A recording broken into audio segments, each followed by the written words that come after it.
I could tell you lots of stories that you would just be shocked. Cowboys wide receiver Michael Irving indicted on drug possession charges. Pass the blunt, bro. It's a Cowboys players not stirred. Cowboys wide receiver Terrence Williams hit the turf as Frisco police approached in the early morning hours of May 19th. Nose tackle Josh Brent was arrested early this morning and faces a charge of intoxication manslaughter. If we made a movie and we did it just purely on facts, and didn't, exaggerate anything that happened, people would not believe it. They'd say there's no way that happened. The Dallas Cowboys in the 1990s were one of the hottest and most cherished sports franchises at that time. Known as America's team, 5-time Super Bowl winners, playing on Thanksgiving every year. The only names to compete with the brand of the Cowboys were the San Francisco 49ers and Chicago Bulls. In the 1990s, the Cowboys were equipped on offense with the three-headed monster of Troy Aikmen, Michael Irving, and Emmitt Smith. Charles Haley was leading the defense. Head coaching stalwart Jimmy Johnson was running the team, while Jerry Jones ran the organization and the show. Jerry Jones has been the ringleader of the most valuable franchise in the world, who bought the team for just $150 million and is now worth $5.6 billion. While the Cowboys were in the limelight winning championships on the field, off the field, there were a lot of dark things that happened that didn't come to light till later.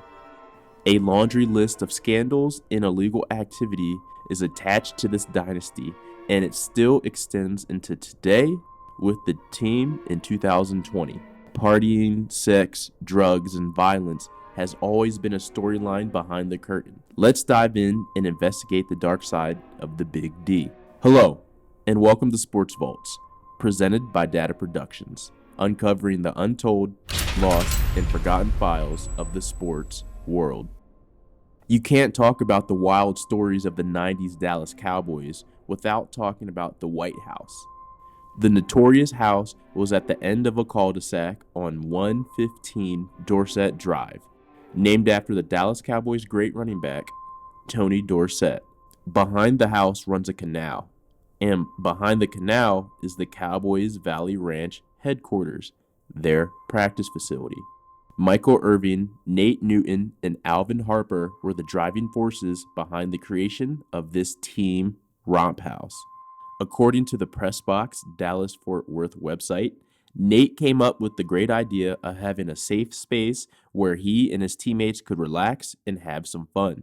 Michael Irvin thought it was a genius idea and ran with it. We did have an extra house, and after just thinking I didn't want to go to hotels and all the problems that caused, so I thought that maybe I should get some guys together and we just buy an extra house. Alvin thought it was a great idea as well, and with some help from Classic Property Management of Arlington, Texas, they found their infamous location. Alvin signed the lease for the residents, though no one actually lived in the house full time. They would all go home to their wives and girlfriends on most nights, and the rent was reportedly paid by multiple players. To keep a low profile, they had a cleaning crew and handyman on call. Anthony Paco Montoya, Michael Irvin's former personal assistant, said it was his job to keep the house stocked with beer, wine, liquor, batteries, toys, and protection for intimate interaction. The White House was supposedly fitted with enormous televisions, a pool table, a wet bar, and women. Lots and lots of women. Oh, and don't forget about the handful of hidden cameras throughout all the rooms. According to The Guardian, these cameras were installed by Michael Irvin's close friend and assistant, Dennis Pedini. Everything that went on inside was captured on camera, and the other players reportedly had no idea they were being filmed during their escapades. For those people who research the power tactics of the elite and celebrities, blackmail is one of the most efficient ways for people to not spill the beans on a secret. If people are caught on camera doing things they are not supposed to be doing, They most likely will not talk to try and preserve their image. Now, I don't know if this was an intentional, nefarious plan by Irving, but it would make sense to keep everyone in line that used the house. Jeff Pearlman, the author of the book Boys Will Be Boys, wrote that neighbors in the exclusively white community noticed the 6'5", 300-pound African-American men escorting an endless conveyor belt of large-breasted blondes. None of the neighbors ever called the cops. The next-door neighbor said things were quiet as a mouse in the White House. In 1994, word got back to league officials that something suspicious was going on at the home. According to the New York Times, the officials alerted the Cowboys organization of their concerns about the players' potential off-the-field problems, but no action was taken. The Cowboys were able to beat the Steelers 27-17 in the 1996 Super Bowl. But just 2 months later, Michael Irvin, in all of his salacious details about the Cowboys' White House, would make headlines.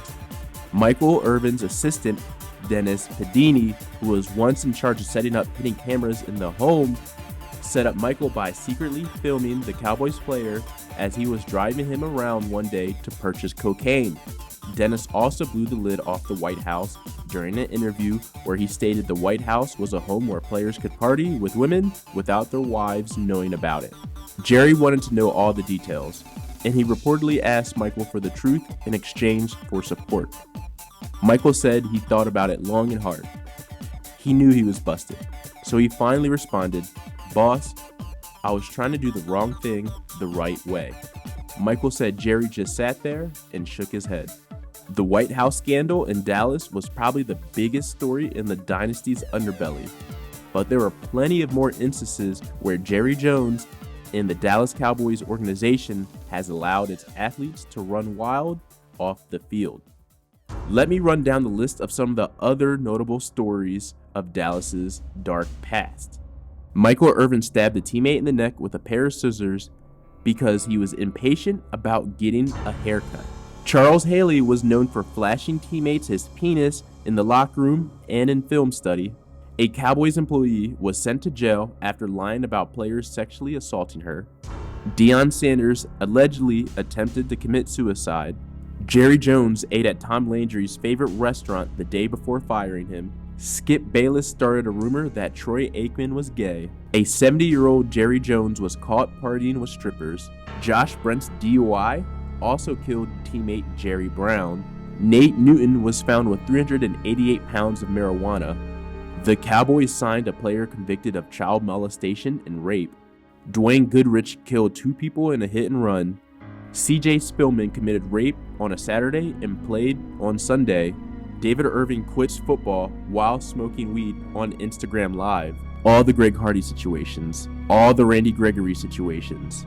Ezekiel Elliott pulling a girl's shirt down during a St. Patrick's Day party. Or Dak Prescott and Zeke Elliott buying dildo squirt guns at a gas station for a nightclub party. When it comes to the Dallas Cowboys, the star on the helmet has always held a special place in America's heart when it came to professional football. But while the show on the field has had its sparkly moments in Jerry Jones's era, especially early on, their dark side maybe overshadows their good. What's your take on this topic? Are the Dallas Cowboys the most criminal professional sports team in history? Let me know your thoughts below in the comments. Like and subscribe for more investigation content like this. This was Sports Vaults, presented by D.A.T.A Productions. See you next time.